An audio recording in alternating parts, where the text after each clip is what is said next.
அன்பிற்குரிய பெரியோர்களே, என்னை வாழ வைக்கும் தெய்வங்களாகிய தாய்மார்களே, இதய தெய்வம் புரட்சித் தலைவர் எம்ஜிஆரின் இரத்தத்தின் இரத்தமான என் உயிரினும் மேலான எனது அருமை கழக உடன்பிறப்புகளே, எனது அன்பார்ந்த தமிழக மக்களே, உங்கள் அனைவருக்கும் முதற்கண் என் அன்பு கலந்த வணக்கத்தை தெரிவித்துக் கொள்கின்றேன்.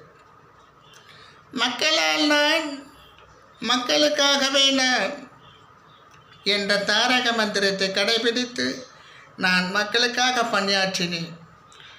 அன்பார்ந்த தமிழக மக்களே, இந்த நாளில் எனக்கு பிறந்தநாள் வாழ்த்து தெரிவித்த அனைவருக்கும் எனது உளம் கனிந்த நன்றியை வணக்கத்தையும் தெரிவித்துக் கொண்டு,